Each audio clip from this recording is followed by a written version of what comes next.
اللہ تعالیٰ کو ایسے پہچاننا ہے جیسے پہچانے کا حق ہے. اس نے ہمیں عبادت کے لیے پیدا کیا. وما خلقت الجن والانس الا لیعبدون. اور ہماری تخلیق کا مقصد کیا ہے؟ یہی ہے نا کہ اللہ تعالیٰ نے جن کو اپنی عبادت کے لیے پیدا کیا. ہم نے اس کو واحد معبود جانتے ہوئے، تنہا جانتے ہوئے، اکیلا جانتے ہوئے اس کی عبادت کرنی ہے. اس کے ساتھ کسی کو شریک نہیں ٹھہرانا. ہماری بھلائی، ہماری سنسیرٹی اللہ تعالیٰ کے لیے یہی ہے. ٹھیک ہے بیٹا، کہ ہم اس کے ساتھ سنسیئر ہو جائیں، سنسیئر ہو کر اخلاص کے ساتھ، محبت کے ساتھ اس کی بات کریں. قرآن کہتا ہے نا والذین آمنوا شد حب للہ، اور ایمان والے تو اللہ کی محبت میں شدید ہوتے ہیں. ان کے لیے اللہ کی محبت سب سے بڑھ کر ہوتی ہے. اللہ کے ساتھ خیر خواہی، اللہ کے ساتھ بھلائی، ہماری سنسیرٹی یہی ہے. ہم اس کے ساتھ کسی کو معبود نہ ٹھہرائیں، ہم اس کی قدر کریں جیسے کرنی ہے، اگرچہ انسان ویسے قدر نہیں کر پاتا. قرآن نے کہا نا وما قدر اللہ حق کا قدری، اور انہوں نے اللہ کی ویسی قدر نہ کی جیسے کرنی چاہیے تھی. تو ہم نے اس رویے سے، اس سلوک سے بچنا ہے، اور ہم نے اللہ کے ساتھ خیر خواہی کا حق ادا کرنا ہے. کتاب اللہ، قرآن مجید سے آپ کی خیر خواہی کیا ہے؟ وہی حقوق ہیں بیٹا جو نبی صلی اللہ علیہ وسلم نے حدیث میں بتائے. قرآن مجید کے ہم پر کتنے حقوق ہیں؟ بنیادی طور پہ 5 حقوق کا ذکر آتا ہے. آپ نے قرآن مجید کو کھولنا ہے، اس کو پڑھنا ہے، اس کو سمجھنا ہے، اس پر عمل کرنا ہے، اور اس کو آگے پہنچانا ہے. آپ نے اس کی تلاوت کو اپنا مشغلہ بنانا ہے. ٹھیک ہے، دن اور رات اس کے ساتھ کھڑے رہنا. ضرور کھولیے دن میں قرآن. آپ کا کوئی دن ایسا نہیں ہونا چاہیے بیٹا جس دن آپ قرآن مجید نہ کھولیں. آپ کا تعلق، آپ کا لگاؤ ایسا ہونا چاہیے کہ آپ اگر کسی دن نہ کھولیں تو آپ بے چین ہو جائیں، آپ پریشان ہو جائیں، آپ کو ایک کمی کا احساس ہو. آپ کا اس کتاب کے ساتھ ایسا تعلق ہو. ٹھیک ہے، اس کتاب کو سمجھیے، اس پر عمل کیجیے، اور پھر سب سے بڑھ کر اس کو آگے پہنچائیے. سب سے، آپ دیکھیں درجے ہیں نا اس کو سمجھنے کے، اس کے حق ادا کرنے کے. یہ بالکل پہلا درجہ ہے کہ آپ نے اس کی تلاوت کرنی ہے. ٹھیک ہے، اس سے بڑا درجہ پھر آ رہا ہے، آپ نے اس کے اوپر عمل کرنا ہے، پھر اس کے اوپر اس کو دوسروں تک پہنچانا ہے. تو ہر سٹیپ پہ اس کا درجہ جو ہے اس کا بڑھتا جا رہا ہے، ڈیمانڈ بڑھتی جا رہی ہے. دیکھیے پڑھنا اور چیز ہے، عمل کرنا اور چیز ہے. اقیم الصلاۃ پڑھ لیا، لیکن اس لیے صرف پڑھنے کے لیے تو نہیں آیا. سب سے بڑا درجہ کہ آپ نے اس کے پر عمل کرنا ہے. اقیم الصلاۃ، اب اس حکم کو ماننا بھی تو ہے، نماز پڑھنی بھی تو ہے، دن میں 5 مرتبہ اور تا حیات یہ کام کر کے دکھانا ہے. یہ آپ کی کتاب اللہ کے ساتھ خیر خواہی ہے. ٹھیک ہے، آپ کا یہ تعلق کتاب اللہ کے ساتھ مضبوط ہوگا، مربوط ہوگا. آپ سنسیئر ہوں گے اس کتاب کے ساتھ، سچے دل کے ساتھ اس کو پڑھنے والے ہوں گے، تو یہ آخرت میں آپ کے کام آ سکے گی. نبی سے فرمانا یا یہ تمہارے حق میں حجت ہوگی یا تمہارے خلاف حجت ہوگی. تو نعوذ باللہ ہمیں چاہیے کہ ہم اس کو اپنے خلاف حجت نہ بنائیں، اپنے حق میں حجت بنائیں. حجت دلیل بنے گی آپ کے لیے کہ یہ مجھے کھولنے والا تھا. لیکن جب قبر میں اتریں گے تو یہ قرآن ہی ہمارے لیے شافی ہوگا نا، ہمیں بچانے والا ہوگا. اگر ہم اس کو نہیں جانتے ہوں گے، یہ ہمیں نہیں جانتا ہوگا، ہم نے اس کو کھولا ہی نہیں ہوگا، ہم فیملیئر ہی نہیں ہوں گے، تو کیسے ہماری شفاعت کروائے گا، کیسے ہمیں بخشے گا؟ یہ تو ہماری قبر کا مونس، ہمارا غم خوار ہوگا. قرآن مکمل ہونے کے بعد دعا پڑھتے ہیں نا، تو وہ آپ سب یاد کر لیجئے جو قرآن مجید کے آخر میں موجود ہے. ٹھیک ہے،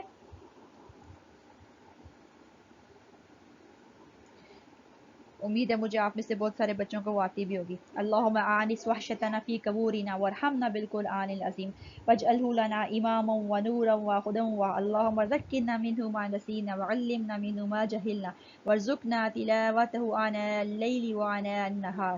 اس کتاب نے ہی قبر میں ہمارا ساتھی، ہمارا غم خوار اور ہمارا دکھوں کو دور کرنے والا بننا ہے، ہمارا نور بننا ہے. آپ دعا کیا کہ اللہ تعالیٰ سے اس کو پڑھتے ہوئے جو کبھی بیشی ہو جائے اللہ تعالیٰ اس کو معاف کرے، اور اللہ تعالیٰ ہمیں اس کو دن اور رات تھامنے کی توفیق دے. ٹھیک ہے، اور حجت بنائے ہمارے حق میں، یہ ہمیں پہچان لے. اسی نے ہمارے ساتھ جانا ہے، اماں ابا نے ساتھ نہیں جانا، اولاد نے ساتھ نہیں جانا، مال و دولت نے ساتھ نہیں جانا. یہ کتاب آپ کی قبر کی، میری قبر کی تنہائیوں کو دور کرے گی. ٹھیک ہے، آگے آئیے. رسول اللہ صلی اللہ علیہ وسلم کے لیے خیر خواہی. رسول اللہ صلی اللہ علیہ وسلم سے خیر خواہی کا مطلب کیا ہے؟ کہ آپ نے اللہ تعالیٰ کے رسول محمد صلی اللہ علیہ وآلہ وسلم کی اطاعت کرنی ہے. قرآن میں آتا ہے نا من یطع الرسول فقد اطاع اللہ. جس نے رسول اللہ کی اطاعت کی گویا اس نے اللہ کی اطاعت کی. گویا آپ رسول اللہ کی اطاعت کر رہے ہیں، لیکن در حقیقت وہ اللہ کی اطاعت ہے، کیونکہ وہ اللہ کے حکم سے آپ کو اپنی اطاعت کا کہہ رہے ہیں نا. آپ ان کو مانیں گے، ان کو پہچانیں گے تو اللہ تک پہنچ پائیں گے نا، ورنہ تو کوئی راستہ نہیں ہے. اسی طرح ایک جگہ کیا آتا ہے اطیعوا اللہ واطیعوا الرسول لعلکم ترحمون. اگر آپ چاہتے ہیں اللہ آپ پر رحم کرے تو آپ کو اللہ اور اس کے رسول کی اطاعت کرنی پڑے گی، ان کی پیروی کرنی پڑے گی. قدم با قدم اتباع، پیروی، ان کے نقش قدم پر چلنا آپ کے لیے لازم ہوگا. ٹھیک ہے، یہ بہت ضروری ہے. اس کے بعد آپ دیکھیے چوتھی چیز کیا آ رہی ہے، مسلم حکام سے خیر خواہی. مسلم حکام کون ہے؟ آپ میں سے جو صاحب امر بنا دیے جاتے ہیں، اولی الامر ہوتے ہیں، آپ کے حاکم امیر ٹھہرا دیے جاتے ہیں، آپ کی لازم ہے کہ آپ ان کی اطاعت سے روگردانی نہ کریں جب تک وہ آپ کو اللہ اور اس کے رسول کے راستے کے مطابق لے کر چلیں. ٹھیک ہے، اسی کو نبی صلی اللہ علیہ وسلم نے خطبہ حجۃ الوداع میں فرمایا تھا نا کہ اگر تم میں سے ایک نک کٹا حبشی بھی تمہارا امیر بنا دیا جائے اور تمہیں اللہ کے راستے کے مطابق لے کر چلے تو تمہارے لیے لازم ہے تم اس کی پیروی کرو. تو بیٹا ہمارے لیے لازم ہے کہ اپنے حکام کی پیروی کریں جب تک وہ اللہ کے راستے کے مطابق، اللہ کے بتائے ہوئے طریقے کے مطابق ہمیں لے کر چلتے. قرآن مجید میں 3 اطاعت کا ذکر ہے. ٹھیک ہے، اس میں سے 2 غیر مشروط ہے، ایک مشروط ہے. سورہ نساء میں کیا آتا ہے؟ یا ایھا الذین آمنوا اطیعوا اللہ واطیعوا الرسول واولی الامر منکم. اے ایمان والو، اللہ کی اطاعت کرو، اس کے رسول کی اطاعت کرو، واولی الامر منکم، اور تم میں سے جو صاحب امر ٹھہرا دیے جائیں، جن کو اقتدار دے دیا جائے. ٹھیک ہے، اب کیا آ رہا؟ فإن تنازعتم فی شیء، پھر اگر کسی معاملے میں کوئی تنازع، کوئی مسئلہ پیدا ہو جائے. دیکھیں مسئلہ کہاں ہوگا؟ مسئلہ اللہ اور اس کے رسول کے معاملے میں نہیں ہوگا، مسئلہ یقیناً حاکم کے معاملے میں ہوگا. اللہ اور اس کے رسول کی اطاعت ہم نے انکنڈیشنلی کرنی ہے، غیر مشروط ہے. یہ کیا ہوتا ہے؟ کوئی کنڈیشن نہیں ہے کہ وہ آپ کو سیدھے راستے پہ لے کے چلیں تو نعوذ باللہ وہ تو آپ کو لے کر ہی سیدھے راستے پہ جاتے ہیں. ٹھیک ہے، ہاں حاکم کے بارے میں ہو سکتا ہے وہ کہ اپنی منمانی کرنے لگ جائے، وہ سیدھے راستے سے ہٹ جائے، تو پھر آپ نے اس کی پیروی نہیں کرنی. فإن تنازعتم فی شیء، پھر اگر کسی معاملے میں کوئی تنازع پیدا ہو جائے، فردہ الی اللہ ورسولہ، تو معاملے کو آپ نے اللہ اور اس کے رسول کی طرف لوٹا دینا ہے. یعنی پھر وہاں جا کے دیکھنا ہے کہ بھائی یہ جو امیر بات کہہ رہا ہے، وہاں جا کر دیکھیے کتاب اللہ اور سنت رسول میں کیا یہاں پر کوئی حکم موجود ہے تو اس کو قبول کیجئے، نہیں ہے تو اس کو چھوڑ دیجئے. ٹھیک ہے، مسلم حکام کے ساتھ خیر خواہی کرنا ہے، آپ نے اس کو اچھا مشورہ دینا ہے، اس کی بھلائی کی بھی فکر کرنی ہے اور سنسیئر ہو کر اس کے ساتھ وابستہ رہنا ہے.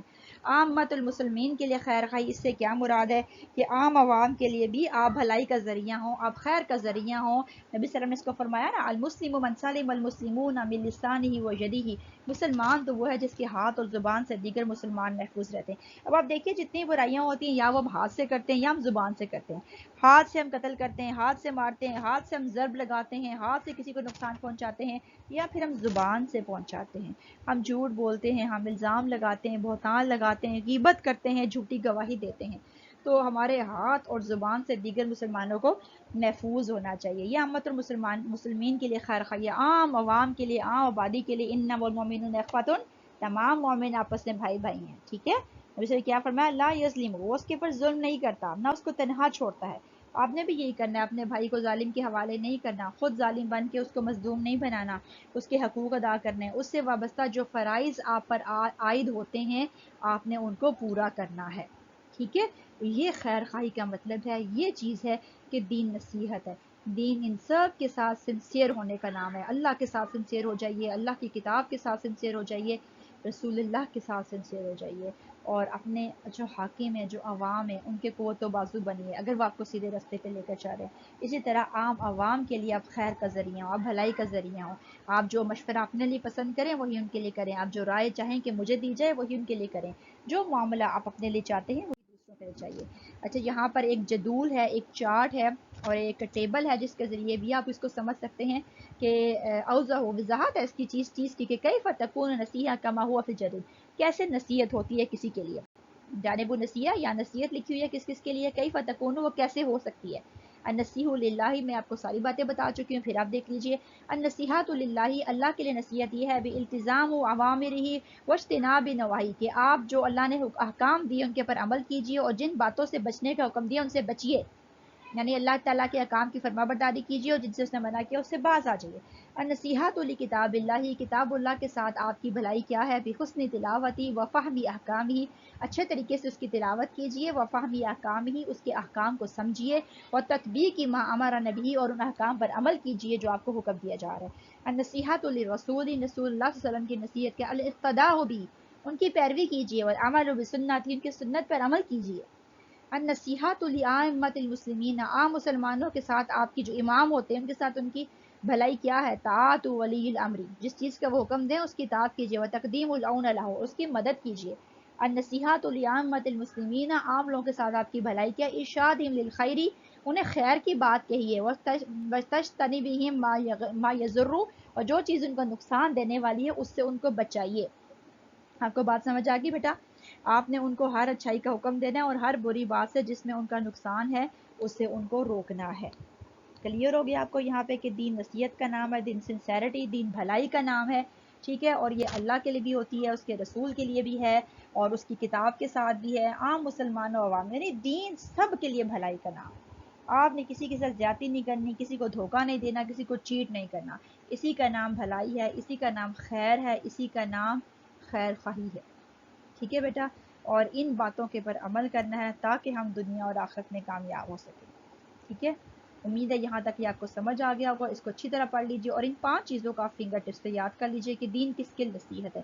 ایک تو 2 چیزیں بہت امپورٹنٹ، ایک تو آپ کو نصیحت یاد رہنا چاہیے کیا ہے، اس سے کیا مراد ہے، دین و نصیحت، اور دوسری چیز کس کے لیے۔ 5 باتیں آپ کو فنگر ٹپس پہ یاد ہوں، یہ پیپر کے پوائنٹ آف ویو سے بھی بہت امپورٹنٹ ہے۔ ٹھیک ہو گیا بیٹا، جزاک اللہ خیر، اللہ حافظ، السلام علیکم۔